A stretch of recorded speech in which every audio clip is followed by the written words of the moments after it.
I pledge allegiance to the flag of the United States of America and to the republic for which it stands, one nation, under God, indivisible, with liberty and justice for all.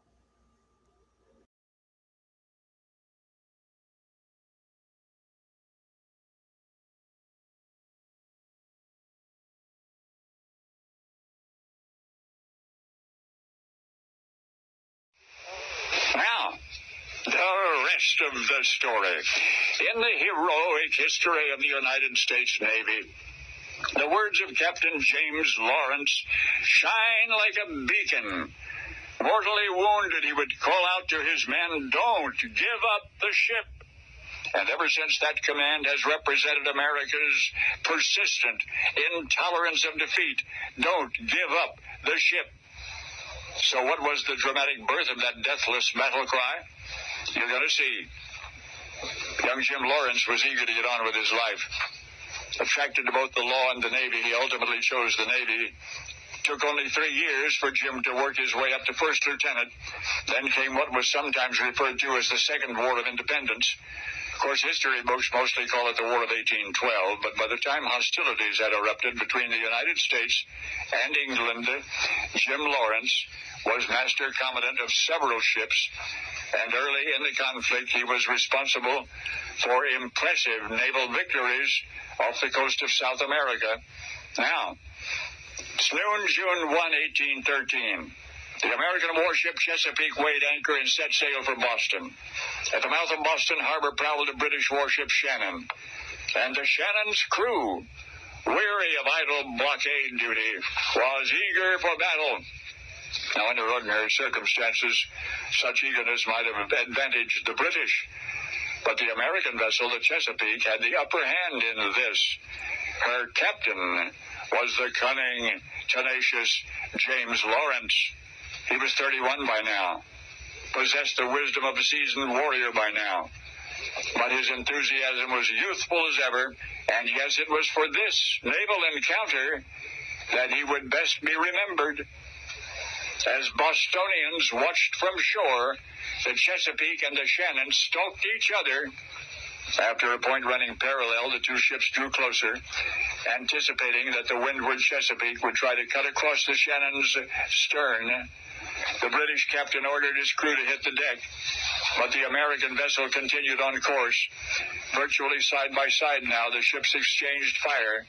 Captain Lawrence, standing boldly on the quarterdeck in full dress uniform, presented his foe an obvious target.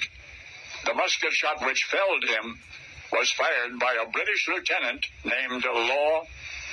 Promptly the Chesapeake veered into the wind, her stern ramming the rails of the Shannon.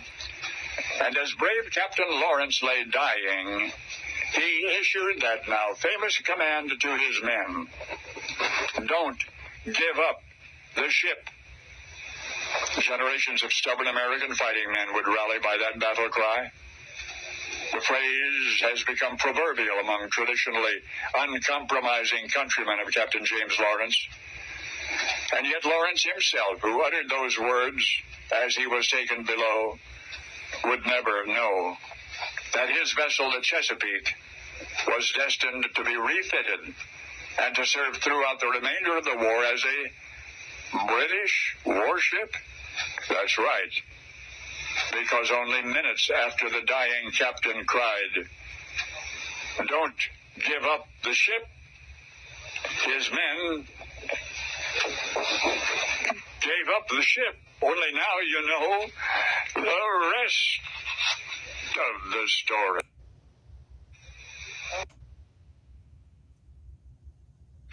Now, the rest of the story. It is the cherished motto of the United States Navy: don't give up the ship. Don't give up the ship. Echoing the immortal words of Captain James Lawrence, uttered in the white heat of actual naval battle: don't give up the ship. And yet so remarkable were the circumstances under which the now world-famous command was given that it's worth your knowing the rest of the story. The so-called War of 1812 had spilled over into the spring of 1813. Now it's June 1. The British warship Shannon was prowling Boston Harbor. Naval historians know well the Shannon, a splendid 38-gun frigate, perhaps the most efficient vessel for its purpose in all the Royal Navy. Her crew that day was comprised of disciplined experts. Her captain, Philip Broke, was not only one of Britain's best officers, but one of the most proficient artillerists in any navy, anywhere. And the Shannon's daring invitation to American Captain James Lawrence was clear: come out and fight. And there in Boston Harbor, aboard this vessel, the Chesapeake, sat Captain Lawrence. The challenge facing him, even greater than many accounts have represented. His crew, for example, was inexperienced and uninterested, half mutinous, one historian called them. Just past noon, Captain Lawrence mustered them on spar deck for what he intended as inspiration: the hoisting of a flag bearing the words "Free Trade and Sailors' Rights," the delivery of a brief patriotic address. And yet for the foreigners aboard, the patriotic platitudes held no meaning, and the crew in general grumbled through the captain's speech, interrupting with grievances left over from voyages past. So, morally and physically, practically none of Lawrence's men was fit for combat, which made it all the more obvious that unless he, the captain, between now and the first cannon blast, could find some way to put fire in the bellies of those serving under him, the Chesapeake would be lost. And the American frigate sailed out to battle the Shannon. And crowds gathered on shore to watch. Even more adventurous spectators launched pleasure craft in the Chesapeake's wake for a closer look. The eyes of Boston were upon Lawrence and his crew. The majority of them belonged to British sympathizers. It would be unthinkable to back down now. With impeccable precision, the two warships stalked each other. At 5:45, the Chesapeake stood at the Shannon's starboard beam. It was the British vessel that opened fire. Lawrence, hoping to spur his men on, recklessly exposed himself to the torrent of flying lead. And sure enough, one musket ball struck him squarely in the chest, and he was carried below. It was then that Captain James Lawrence, mortally wounded, gave his final order, a command that has echoed through history ever since: don't give up the ship. Dying words that have lived in the hearts of all men who've ever warred on the waves. Don't give up the ship. The very motto of the United States Navy. The insistence of all who would keep on keeping on. Even though 15 minutes after Captain Lawrence commanded his men, don't give up the ship, they gave up the ship. And now you know the rest of the story.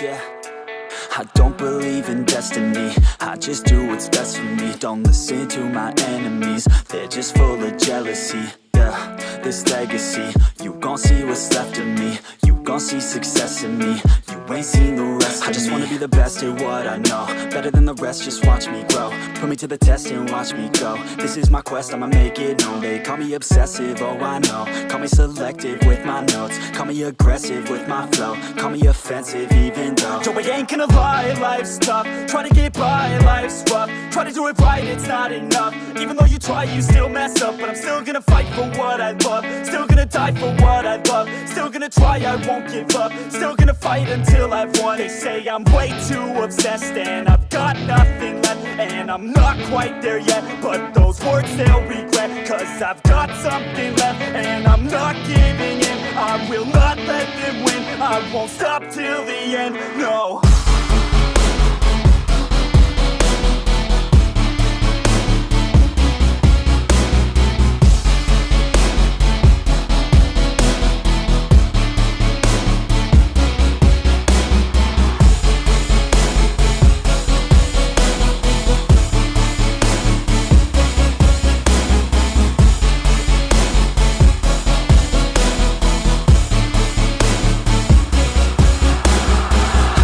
Some injuries, mentally and physically. Studied them religiously so I don't repeat history. And people won't admit to me they don't want a victory.